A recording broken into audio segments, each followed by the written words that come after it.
Welcome to AI for You, the go-to podcast for higher ed professionals looking to integrate AI into their daily work.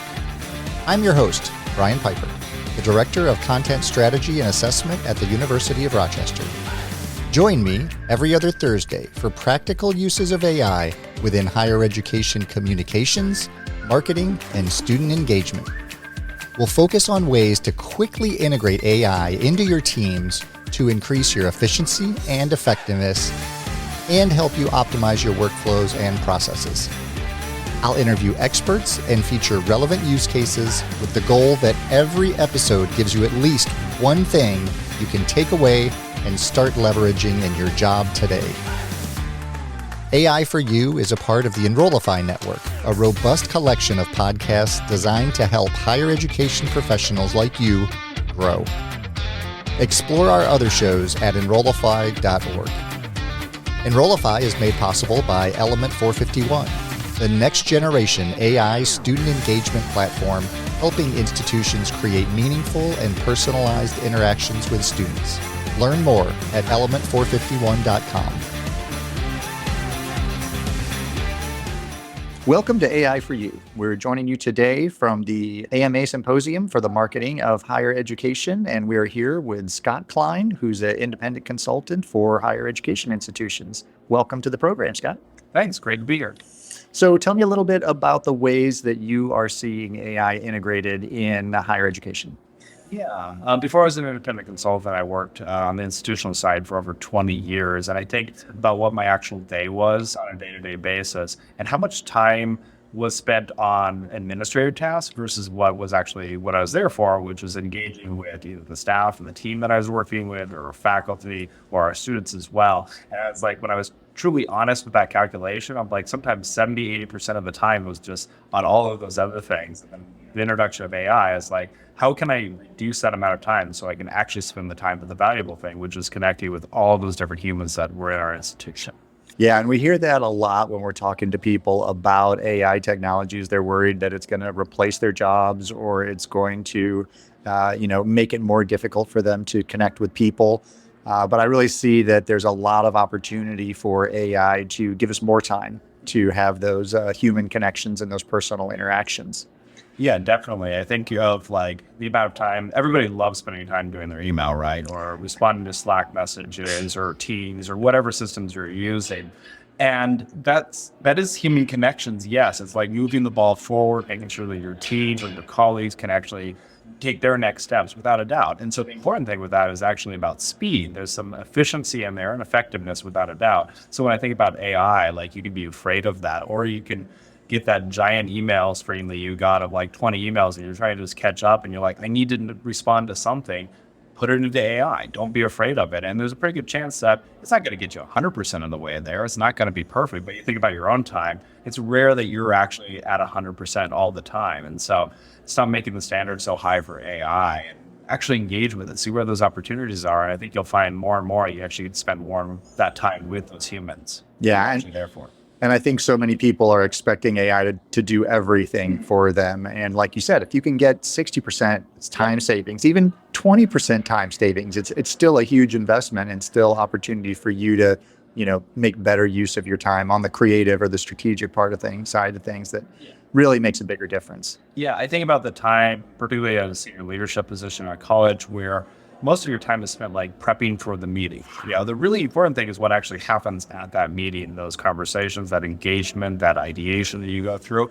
But you spend like 3, 4, 5 times as much preparing for that meeting. That might be pulling in resources, getting information, building agendas. But like the real important time is like when you actually have that either small group or maybe it's really big meeting, like think about a board of trustees or something like that. Like that is a really valuable time because you have all those people together. I mean, you have their salaries that you're accounting for, their time. That's a really valuable thing. So how can you make that much more efficient when you're actually with those humans?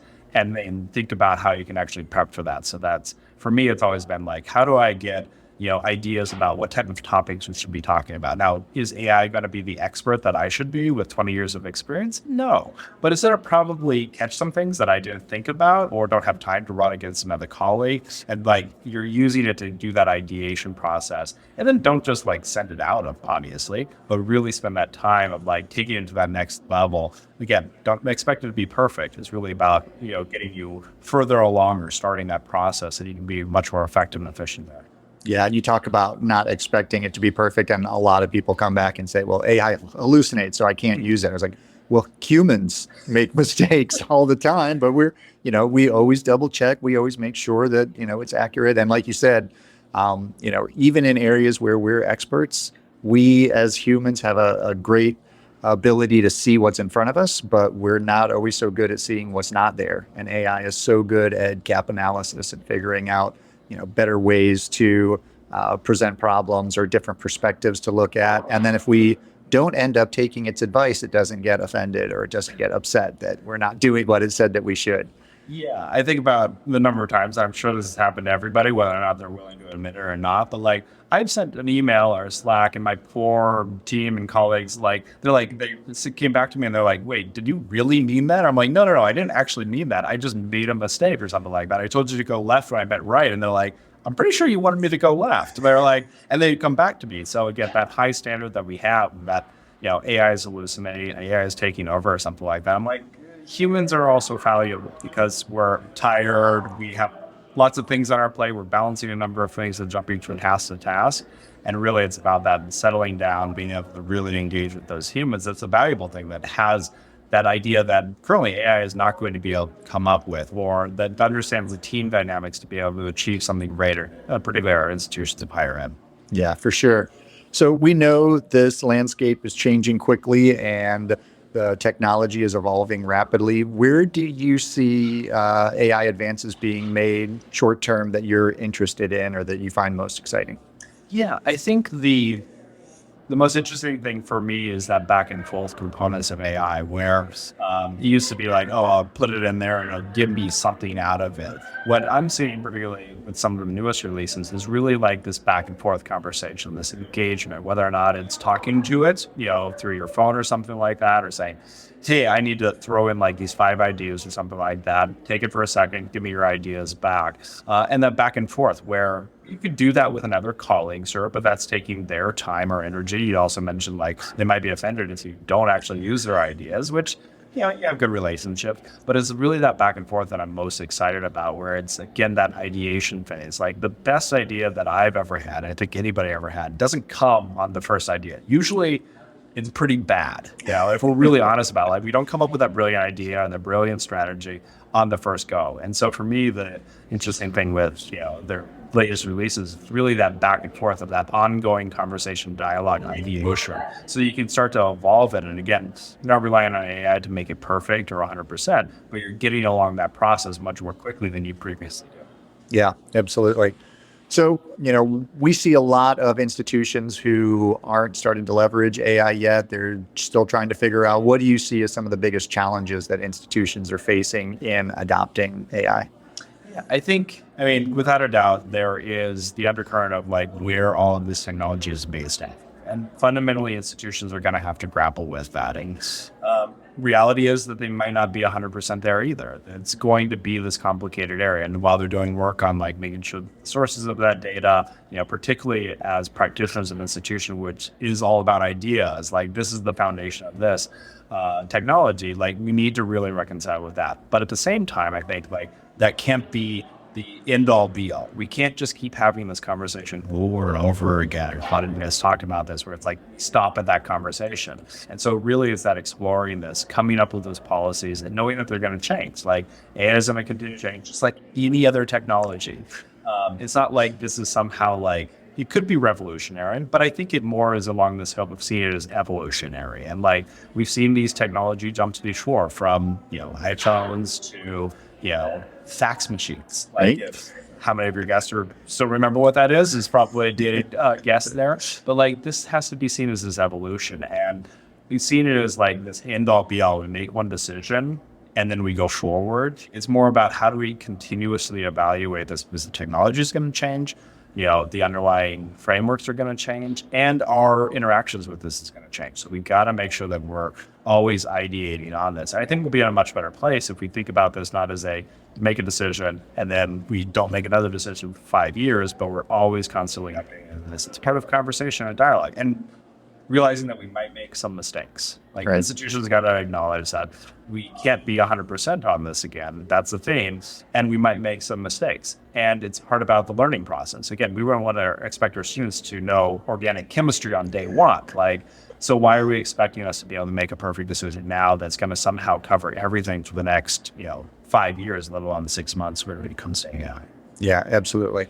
Well, thank you so much for sharing your time and insights with us today. If people want to stay in touch with you, what's the best way for them to do that? Best way these days is LinkedIn. So find me on there. So I think it's LinkedIn /n/Scott Cline. Excellent. Well, thank you very much, Scott. Appreciate your time. Thanks so much.